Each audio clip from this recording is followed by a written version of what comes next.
तो आदाब, नमस्कार, गुड इवनिंग, सत श्री अकाल। एक बार फिर आप तमाम लोगों का स्वागत है। उम्मीद है पूरी फैमिली अच्छी होगी, अपना ख्याल रख रही होगी।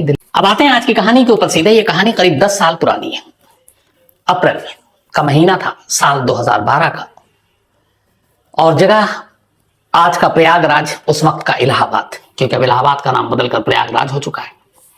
इस इलाहाबाद में एक इलाका है जिसका नाम दरभंगा है। दरभंगा इलाके में एक हवेली थी। हवेली आमतौर पर वहां पे वो जो थी वो सुनसान थी, क्योंकि उसके जो ओनर थे वो वहां रहते नहीं थे, वो कहीं और चले गए थे। और ये हवेली या बंगला एक तरह से कहें, इसका नाम था गुलाटी बंगला। आमतौर पर इस बंगले में हमेशा खामोशी रहती, सन्नाटा रहता, क्योंकि लोग रहते नहीं थे। लेकिन 17 अप्रैल 2012 यानी 17 अप्रैल 2012 को अचानक इस बंगले में हलचल नजर आती है। खाकी वर्दी पहने यूपी पुलिस के साथ साथ मुंबई पुलिस के कई लोग अचानक एक साथ इस बंगले पर पहुंचते हैं। बंगले का दरवाजा खोला जाता है, मेन गेट, उसके बाद दरवाजा। पुलिस की टीम अंदर दाखिल होती है और इनके दाखिल होने के बाद देखकर ही ऐसा अंदाजा होता है कि शायद वो किसी चीज की तलाश में इस बंगले तक आए, क्योंकि पुलिस वालों के साथ कुछ मजदूर भी थे। तो मुंबई और यूपी पुलिस की टीम इस गुलाटी बंगले के अंदर दाखिल होती है और उन्हें शायद ये भी पता था कि इस बंगले में वो कौन सी जगह है जहां पर जाकर उन्हें वो चीज ढूंढनी है जिसके लिए वो इतनी दूर से आए। कायदे से तलाश मुंबई पुलिस को थी, लेकिन मदद यूपी पुलिस की भी ली थी। तो प्रयागराज यानी इलाहाबाद की लोकल पुलिस मुंबई पुलिस की मदद कर रही थी। गुलाटी बंगले के अंदर दाखिल होने के बाद मुंबई पुलिस एक जगह इशारा करती है और जो मजदूर साथ में थे अब वो उस जगह पर खुदाई करना शुरू कर देते हैं। दरअसल वो एक सेप्टिक टैंक था। थोड़ी देर की खुदाई के बाद अचानक वो चीज नजर आ जाती है जिसके लिए मुंबई की पुलिस इतनी दूर से आई थी। लेकिन जब मजदूर उसे बाहर निकालते हैं तो खुद पुलिस भी हैरान रह जाती है। असल में वो एक लाश थी, एक लड़की की लाश, लेकिन लाश का चेहरा गायब था। अब चेहरा का मतलब सर ही नहीं था, तो लाश का गला कटा हुआ, धड़ पूरा वहां मौजूद, हाथ पैर सलामत, लेकिन चेहरा सर समेत गायब। अब सवाल यह है कि पुलिस इतनी दूर से यहां आई जिसकी तलाश में, वो लाश तो उसे मिली लेकिन अधूरी। अब उस वक्त उसे देख के ये पुख्ता तौर पर भी नहीं कहा जा सकता था कि जिस लाश की वो तलाश में आई थी ये वही है, क्योंकि चेहरा तो है नहीं, शिनाख्त कैसे हो, पहचाने कैसे। तो अब मुंबई पुलिस के सामने अजीब उलझन कि वो क्या करे। तभी जो उनके सीनियर अफसर थे, जब उन्होंने उस लाश को पूरा देख लिया, इसके बाद फिर उन्होंने धीरे से अपने जूनियर अफसर से कहा कि उन दोनों को बुलाकर लेकर आओ। अब मुंबई पुलिस के साथ दो और लोग थे, दोनों नौजवान, एक लड़की थी जो मॉडल और एक लड़का था जो डांसर और एक्टिंग में भी अपना शौक रखता था। इन लोगों ने मुंबई में कुछ छिटपुट फिल्मों में काम भी किया। इनमें से एक का नाम प्रीति था और दूसरे का नाम अमित। 34 साल का अमित और करीब 26 साल की प्रीति। अब दोनों को अंदर बुलाया जाता है। इसके बाद मुंबई में से जो पुलिस वाले आए थे वो उससे अमित से पूछते हैं कि बताओ, लाश तो यहां है लेकिन ये अधूरी है, पूरी लाश कहां है, यानी इस लाश का सर और चेहरा कहां है। पहले तो दोनों इधर उधर की बातें करते हैं, लेकिन फिर पुलिस सख्त होती है और उसके बाद अमित फिर कहता है कि चलिए मैं आपको बाकी का जो हिस्सा है वो बताता हूं कहां है। अब इसके बाद मुंबई पुलिस अमित और प्रीति को लेकर इलाहाबाद से निकलती है। लखनऊ होते हुए अब इनका रुख वाराणसी यानी बनारस की तरफ। करीब 4 घंटे तक इलाहाबाद से लोग सफर करते हैं, 4 घंटे से भी थोड़ा ज्यादा हो जाता है। और जिस जिस जगह पे वो अमित और प्रीति बताते रहते हैं उन सड़कों से ये गुजरते रहते हैं। आखिरकार एक जगह पर, एक सुनसान जगह पर सड़क किनारे अमित इशारा करता है गाड़ी रोकने का, गाड़ी रुकती है। उसके बाद वो बताता है कि ठीक इसी जगह हमने बाईं तरफ एक पॉलिथीन और थैले में लपेटकर उस अधूरी लाश का पूरा हिस्सा यहां फेंका है। पुलिस की टीम उतरती है, कुछ वक्त लगता है, आसपास तलाश करती है, तलाश कामयाब रहती है। अधूरी लाश अब पूरी हो चुकी थी, सर और चेहरा मिल चुका था और अब लगभग ये साफ हो चुका था कि मकतूल यानी मरने वाली लड़की कौन है। उस लड़की का नाम था मीनाक्षी थापा। मीनाक्षी थापा नेपाल की रहने वाली एक खूबसूरत लड़की, हिंदुस्तान पढ़ने आई। मीनाक्षी का एक भाई आर्मी में, और उसने देहरादून से अपनी पढ़ाई की, दून स्कूल से। अच्छी खासी उसने पढ़ाई लिखाई की, एविएशन में उसने डिग्री ली और इसके बाद आगे अपना करियर बनाना चाहती थी पढ़ाई में, लेकिन उसका एक और शौक था और सपना ये था कि वो रुपहले पर्दे पर चमके, दिखने में खूबसूरत, ठीक ठाक। तो उसे लगा कि फिल्म इंडस्ट्री में, एक्टिंग में अपना करियर आजमाना चाहिए। माँ बाप भी अपनी बेटी की इस ख्वाहिश के साथ थे। बेटी अच्छी पढ़ी लिखी थी, समझदार थी। उन्हें लगा, वो डांस वांस भी जानती थी, कि शायद मुंबई में किस्मत चमक जाए। तो मीनाक्षी थापा ऐसे तमाम सैकड़ों हजारों नौजवानों की तरह तमाम अपनी ख्वाहिश हसरत लिए हुए सपनों की दुनिया में पहुंचती है मुंबई। और मुंबई में अब वो एक मॉडल और हीरोइन के तौर पर अपनी जमीन तैयार करना चाहती थी। छोटे मोटे कुछ रोल भी मिले, कुछ मॉडलिंग के असाइनमेंट भी मिले, लेकिन उसे बड़ा काम करना था। इसी दौरान उस वक्त मुंबई में एक फिल्म की शूटिंग चल रही थी, मधुर भंडारकर। कई अच्छी फिल्में उन्होंने बनाई हैं, मैं अच्छे से उनको जानता हूं, मेरे कई मुलाकात हुई हम दोनों की, और एक सुलझे हुए डायरेक्टर भी है। तो मधुर भंडारकर उस वक्त एक फिल्म बना रहे थे जिसका नाम था हीरोइन। हीरोइन की शूटिंग चल रही थी। जितने भी मुंबई में स्ट्रगलर होते हैं या जो फिल्मों में काम करना चाहते हैं एक्टर एक्ट्रेस के तौर पर या बाकी और किरदारों के लिए, तो उन्हें सबको पता था कहाँ पे किस फ्लोर पे कौन सी शूटिंग चल रही है, किस स्टूडियो में चल रही है, कहाँ किस लोकेशन में। तो लोग वहां पहुंचते हैं, उसकी वजह थोड़ी मेल जोल बढ़ती है। कास्टिंग डायरेक्टर से लेके बाकी क्रू मेंबर, डायरेक्टर, प्रोड्यूसर, उनके साथ आमना सामना होता है। कई बार ऐसे ही मौके पर कई लोगों की किस्मत चमक जाती है। तो एक रूटीन में शामिल है आमतौर पर ऐसे तमाम स्ट्रगलर एक्टर एक्ट्रेस की। तो मीनाक्षी थापा को भी उस दिन मालूम था कि मधुर भंडारकर की एक फिल्म, और मधुर भंडारकर उससे पहले एक फिल्म में शायद नेशनल अवार्ड भी ले चुके थे, तो एक जाने माने डायरेक्टर।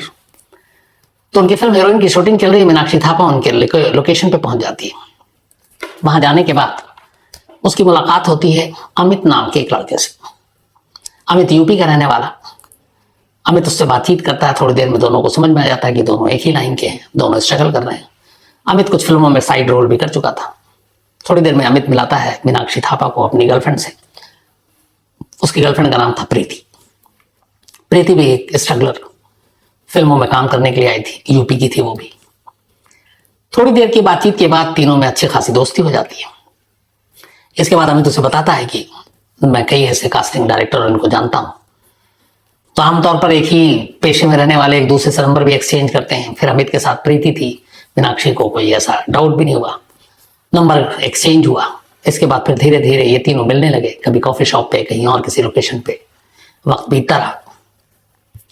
इस दौरान में जब शुरुआत में पहली मुलाकात हुई थी इस हीरोइन फिल्म के सेट पर, तो अमित ने बताया कि मैं फिल्म इंडस्ट्री में हूं, मेरे सारे बड़े बड़े डायरेक्टर, प्रोड्यूसर, भोजपुरी फिल्मों के डायरेक्टर, प्रोड्यूसर, उनसे अच्छी खासी जान पहचान है। और उसकी हाँ में हाँ प्रीति मिलाती गई। तो उसने उससे पूछा, मीनाक्षी थापा से तुम कौन? तो उसने बताया कि मैं दून स्कूल से हूँ, वहां पढ़ी हूँ, मेरा ब्रदर जो है वो आर्मी में है, और मैं नेपाल के रॉयल फैमिली से हूँ, शाही परिवार से। अब यहां दोनों एक दूसरे से झूठ बोल रहे थे। अमित की कोई पहचान नहीं थी, वो खुद स्ट्रगल कर रहा था, खुद छोटे मोटे रोल के लिए इधर उधर भागता था। और मीनाक्षी थापा नेपाल की एक आम परिवार की लड़की थी, उसका शाही परिवार से कोई लेना देना नहीं, लेकिन उसने जो कुछ बताया उससे लगा कि वो बहुत ही अमीर घर से। दोनों तरफ से झूठ बोला जा रहा था। तो इस दोस्ती और रिश्ते की जो बुनियाद थी वो झूठ थी। अब इस झूठ ने यह काम किया कि मीनाक्षी को लगा कि अमित और प्रीति उसके लिए बड़े काम के हैं, इनकी मुंबई में अच्छी जान पहचान है बड़े बड़े डायरेक्टर प्रोड्यूसर से, तो उसे कहीं ना कहीं ये लोग रोल दिलाएंगे। और उधर अमित और प्रीति को लगा कि ये मीनाक्षी बड़ी अमीर घराने की है, तो कभी किसी पैसे या खुद के प्रोडक्शन या फिल्म की जरूरत पड़ी तो इससे पैसे लिए जा सकते हैं। तो झूठ ने लगभग दोनों का काम आसान कर दिया। दोनों को एक दूसरे से उम्मीदें हो गई। धीरे धीरे वक्त बीता। इधर अमित की हालत खराब, काम मिल नहीं रहा, उसकी गर्लफ्रेंड प्रीति भी परेशान, क्या करें। इन्होंने एक प्लान बनाया और ये बात है 13 अप्रैल 2017 की। ये लोग, बल्कि 13 मार्च, अप्रैल से पहले की बात बता रहा हूं। और 13 मार्च को अमित ने और प्रीति ने मीनाक्षी से कहा कि एक भोजपुरी फिल्म में लीड रोल के लिए बात की है तुम्हारे लिए, बट उसके लिए हमें यूपी जाना पड़ेगा और अच्छे बैनर की फिल्म है। मीनाक्षी को यह था कि फिल्मों में, हिंदी फिल्मों में काम करना है, वहीं किस्मत आजमाना, लेकिन उसे लगा कि इस वक्त तो कुछ हो नहीं रहा है, तो काम करते हैं कि चलो क्या फर्क पड़ता है, भोजपुरी फिल्मों की भी अच्छी खासी मार्केट है। और आपको पता है कि नेपाल में भी भोजपुरी फिल्में काफी चलती है क्योंकि बिहार बॉर्डर से लगा हुआ है। तो इसी के बाद वो तैयार हो गए। अब 13 मार्च को मीनाक्षी, अमित और प्रीति ये मुंबई में ट्रेन से इलाहाबाद पहुंचते हैं, प्रयागराज। जो प्रीति के पिता थे वो इलाहाबाद में एक इसी गुलाटी बंगले में उसके केयरटेकर थे, देखभाल किया करते थे। ओनर कहीं और रहते थे। प्रीति को यह बात मालूम थी कि उसके पिता इस वक्त बंगले में नहीं है, वो गांव गए घर, और ये बंगला बंद पड़ा हुआ है। इसी के बाद ये पूरी प्लानिंग हुई। 13 मार्च 2012 को अमित, प्रीति और मीनाक्षी ट्रेन से इलाहाबाद के लिए रवाना होते हैं। मीनाक्षी का एक दोस्त था जो मुंबई में उसको स्टेशन तक सी ऑफ करने आता है। इसके बाद मीनाक्षी वहां से इलाहाबाद पहुंचती है। इलाहाबाद पहुंचकर वो अपने माँ को फोन करती है और कहती है कि वो एक भोजपुरी फिल्म में उसे काम मिल गया है और उसी के सिलसिले में वो यहाँ अमित और प्रीति के साथ आई। अमित और प्रीति के साथ मुंबई में जब मुलाकात हुई, उसका दोस्ती हुई, तो मीनाक्षी ने कई बार अपनी माँ से इन दोनों का जिक्र किया। माँ इन दोनों का नाम बेहतर तरीके से जानती थी। तो माँ ने कहा ठीक है, अपना ख्याल रखना। इसके बाद 14 मार्च को भी मीनाक्षी ने अपनी माँ से बात किया और कहा कि मैं ठीक हूं, यहाँ सब कुछ। हर रोज माँ को एक कॉल करती थी। लेकिन फिर 15 मार्च को दिन भर मीनाक्षी का कोई फोन नहीं आया, कोई फोन गया ही नहीं। माँ ने कई बार किया फोन, लेकिन बात नहीं हुई। 16 मार्च को भी किया, कोई जवाब नहीं आया। माँ परेशान। माँ ने अपने बेटे को, जो आर्मी में था, उसने कहा कि उससे मीनाक्षी से कांटेक्ट नहीं हो पा रहा, जरा पता करो। उसने मुंबई में अपने दोस्तों को पूछा। दोस्तों ने कहा कहीं होगी, बिजी होगी, ऐसे लोकेशन पे होगी तो फोन काम नहीं कर रहा होगा। भाई ने फिर माँ को समझाया। लेकिन फिर 17 मार्च 2012 की तारीख आती है। मीनाक्षी की माँ के मोबाइल पर एक मैसेज आता है और उस मैसेज में लिखा था कि अगर अपनी बेटी को जिंदा देखना है तो 15 लाख रुपए का इंतजाम करो। अब इस मैसेज को पढ़ते ही माँ घबरा गई। उसे लगा 2 दिन से मीनाक्षी से बात नहीं हो रही, ऊपर से ये मैसेज आ रहा है। वो फौरन अपने बेटे को बताती है। बेटा कहता है कि आप घबराओ मत, मैं मुंबई जाता हूं। अब बेटा उधर मुंबई के लिए निकलता है। इधर इस बीच में दूसरा मैसेज आता है। दूसरे मैसेज में लिखा था कि अगर इस बात की खबर पुलिस को देने की कोशिश की तो तुम्हारी बेटी की अश्लील फिल्म बनाकर इंटरनेट पर वायरल कर देंगे। माँ और घबरा गई। अब इधर मीनाक्षी का भाई मुंबई पहुंचता है। मुंबई जाने के बाद वो मीनाक्षी के दोस्त से मिलता, उस दोस्त से जिसने मीनाक्षी को रेलवे स्टेशन पे छोड़ा था। इधर इस दौरान इस 2 मैसेज के बीच में अब माँ को अपने बेटी की भी चिंता है। बेटा जो है वो भी कहता है कि हमारी बहन को कुछ नहीं होना चाहिए। तो उन्होंने कहा इतने पैसे तो है नहीं, फिर भी ये लोग उसको एक अकाउंट नंबर देते हैं और कार्ड का नंबर और वो सारी चीजें। 15 लाख मांगते हैं, लेकिन 60,000 रुपए अकाउंट में आते हैं, 60,000 सिर्फ। और माँ कहती है कि हम लोग बहुत गरीब हैं, इतने पैसे नहीं है। अब इधर भाई मुंबई पहुंच गया, उधर 15 लाख की मांग हो रही और 60,000 रुपए जो उसने अकाउंट नंबर दिया उस अकाउंट में आ गए नेपाल से। अब मांगने वाले को गुस्सा आ रहा है कि कहां 15 लाख, कहां 60,000। भाई मुंबई पहुंच चुका है, अब वो अपनी बहन को तलाश रहा है। अब इधर इस बीच में फिर से इलाहाबाद चलते हैं, इसी गुलाटी बंगले पर। दूसरा दिन है, मीनाक्षी पहुंच चुकी है। 15 मार्च की तारीख है। 15 मार्च को अचानक पता चलता है कि मीनाक्षी को कि शायद अभी यहाँ पे कोई फिल्म है नहीं, इसे बेवकूफ बना रहे हैं। इधर इन दोनों को लगता है कि अब ज्यादा देर तक इसको बेवकूफ बना नहीं सकते, क्या करें। तो 15 मार्च को मौका मिलते ही अचानक अमित मीनाक्षी को पकड़ता है और उसका गला घोंट देता है। इस काम में प्रीति उसकी मदद करती है और उसे यह भी लगा कि कहीं इसने सब कुछ सच बता दिया तो फिर क्या होगा। और दूसरा यह था कि मारने के बाद अब मीनाक्षी के घर वालों से पैसे लेने। तो मीनाक्षी बेशक मुंबई से ट्रेन में अपनी मर्जी से आई, लेकिन प्लानिंग ऐसी थी कि एक तरह की वो एक किडनैपिंग थी, सामने वाले की मर्जी से ही किडनैपिंग, कि वो उसे बहला कर ले आ रहा और वो चली आ रही है। लाने के बाद अब उसे फिरौती चाहिए, रैंसम। मीनाक्षी के जीते जी मुश्किल नहीं है, मुश्किल है ये। तो अमित और प्रीति ने मीनाक्षी को पहले मार डाला। मारने के बाद उसके फोन लिए, उसके एटीएम पिन, अच्छा इस दौरान में उसके जो एटीएम नंबर थे वो सब इन्होंने पता कर लिया। तो उसके एटीएम में जितने पैसे थे वो भी निकाल लिए जाकर अलग अलग इलाहाबाद से। फिर मां को मैसेज किया एक, उसी के नंबर से, मीनाक्षी के, और कहा कि 15 लाख चाहिए। 60,000 मिले। उन्हें गुस्सा भी आया था। अब मीनाक्षी को कत्ल तो कर दिया, उन्हें लगा कि इस लाश का क्या करें। फिर उन्होंने कहा कि लाश की आइडेंटिटी जो है वो डिस्क्लोज नहीं होनी चाहिए, ऐसा लगे कि कोई लावारिस लाश है। फिर उन्हें आइडिया आया कि एक काम करो, इस लाश का चेहरा ही हटा दो। फिर दोनों बाजार से तेज धार हथियार लेकर आए। उन्होंने गला काट दिया। धड़ को उसी बंगले में पीछे झाड़ जंगल था, वहीं पे एक सेप्टिक टैंक, उसके अंदर डालकर बराबर कर दिया मिट्टी सर को उन्होंने एक पॉलिथीन में रखा, पॉलिथीन को एक थैले में रखा और अब सोचने लगे क्या करें। फिर इसके बाद दोनों प्रीति और अमित सर को अपने साथ लेते हैं, उस थैले को साथ लेते हैं और दोनों इलाहाबाद में एक बस में सवार हो जाते हैं। इस बस से अगले 4 से 6 घंटे तक वो बस में ही हाथ में एक सर लिए जो पॉलिथीन के अंदर दिख नहीं रहा है, वो ट्रैवल कर रहे हैं और उस बस में तमाम मुसाफिर हैं। अब आप सोचिए, बस में तमाम लोग हैं और उस बस के अंदर ही 2 लोग ऐसे हैं जो एक कटा हुआ सर लेकर सफर कर रहे हैं। अब ये बस की विंडो पे बैठी हुई थी अमित भी और ये दोनों साथ, 2 सीटर था जो 2 लोग बैठते हैं। थोड़ा सा अंधेरा हुआ, रात का वक्त, कुछ दिखाई नहीं दे रहा है। इन्होंने देखा कि एक जगह बड़ा सुनसान सा इलाका है, वाराणसी से जस्ट पहले।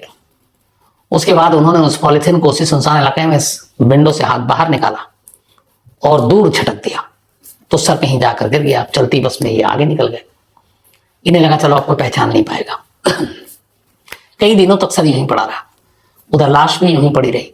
इस कत्ल के बारे में दुनिया में किसी को पता नहीं। अब इसके बाद इन्होंने फिरौती के लिए मैसेज किया, पहली बार 17 मार्च को, यानी मीनाक्षी के कत्ल के 2 दिन बाद मार चुके हैं और फिर उसके बाद फिरौती मांग रहे हैं। अब भाई मुंबई पहुंच चुका है, उसे कुछ नहीं मालूम उसकी बहन का भी क्या हुआ है, वो परेशान है। मुंबई जाने के बाद पुलिस में अंबोली पुलिस स्टेशन पहुंचते हैं, रिपोर्ट लिखाते हैं। अंबोली पुलिस भी अब थोड़ी सी एक्टिव हो जाती है। मामला एक नेपाली सिटीजन का था और मुंबई में इस तरह वो आई और उसके बाद से वो गायब है। धमकी भरे मैसेज आए। अंबोली पुलिस ने सबसे पहले मीनाक्षी के तमाम दोस्तों से पूछताछ की।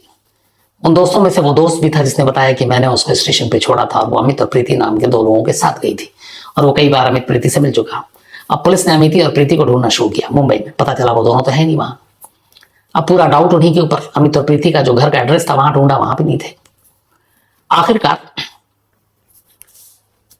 ये दोनों अप्रैल से पहले, मतलब ये 17 मार्च को हुआ, अप्रैल फर्स्ट वीक में, काफी वक्त के बाद, मतलब लगभग 15-20 दिन बीत जाते हैं, लखनऊ से गिरफ्तार होते हैं। मुंबई पुलिस को एक टिप ऑफ मिलता है, चूंकि पुलिस ने अपने मोबाइल लगा रखे थे और ये दोनों कत्ल के बाद मुंबई नहीं लौटते क्योंकि उन्हें मालूम है मुंबई पुलिस ढूंढ रही है। तो लखनऊ में एक इंफॉर्मेशन मिलती है एक मुखबिर से और लखनऊ पुलिस इनको पकड़ लेती है, अमित को और प्रीति को, और उसके बाद मुंबई पुलिस को इन्फॉर्म करती है। मुंबई पुलिस फिर आकर इन दोनों को ले जाती है। अब वहां इनसे लंबी पूछताछ होती है। उस पूछताछ के बाद पुलिस की सख्ती के आगे ये टूट जाते हैं, फिर बताते हैं कि उन्होंने क्या किया। और उन्हीं की निशानदेही पर आखिरकार 17 अप्रैल 2012 को मुंबई पुलिस प्रयागराज पुलिस के साथ इस गुलाटी बंगले पर पहुंचती है और वहां से एक लाश मिलती है जिसका चेहरा नहीं था। फिर इन दोनों से पूछताछ होती है, तब ये बताते हैं कि उन्होंने लखनऊ से बनारस के बीच रास्ते में चलती बस से सर फेंक दिया था और आखिरकार वो सर भी बरामद हो जाता है। तो इन दोनों की निशानदेही पर ये सारी चीजें बरामद हो गई, लेकिन एक लड़की बेवजह मारी गई। और ये सारी चीजें ये होती, कई बार इसमें कहा जा सकता है कि शायद मीनाक्षी ने झूठ ना बोला होता कि वो अमीर घराने से है तो लालच में ना पड़ते अमित और प्रीति, और अमित और प्रीति भी झूठ ना बोलते कि उनकी बड़ी अच्छी पहुंच है जो आमतौर पर लोग छोड़ते हैं लंबी लंबी, तो शायद वो भी इनके झांसे में नहीं आती कि शायद ये फिल्म में कोई रोल दिला दे। तो झूठ की बुनियाद से शुरू हुआ यह रिश्ता जिसका अंजाम बड़ा भयानक हुआ। अब दोनों ने इकबाल जुर्म कर लिया। इसके बाद पुलिस ने सारी चीजें बरामद की। फिर मामला कोर्ट में गया। 11 मई 2018, 11 मई 2018 को मुंबई की सेशंस कोर्ट ने अपना फैसला सुनाया। हालांकि इस मामले में जो वकील थे इधर से, वो उज्जवल निकम थे, जाने माने धुरंधर वकील। उन्होंने इसको रेयरेस्ट ऑफ रेयर केस कहा था कि इसको माना जाए और दोनों को फांसी की सजा दी जाए। लेकिन सेशंस कोर्ट ने अपने फैसले में दोनों को फांसी तो नहीं सुनाई, बल्कि दोनों को लाइफ इंप्रिजमेंट यानी कि उम्र कैद की सजा सुनाई जब तक ये जिंदा है। सेशन कोर्ट का ये फैसला, अमित और प्रीति दोनों को उम्र कैद की सजा, दोनों इस वक्त जेल में हैं। इन्होंने इस फैसले को हाईकोर्ट में चुनौती दे रखी है। हाईकोर्ट का भी फैसला आया नहीं है। जब इसमें कभी अपडेट आएगा आपको जरूर जानकारी देंगे। तो ये थी कहानी एक नेपाली नागरिक जो भारत पढ़ने आई, भारत में अपने फिल्म इंडस्ट्री में नाम कमाना चाहती थी, मीनाक्षी थापा की, और उसके अफसोसनाक अंत की। तो कहानी में आज इतना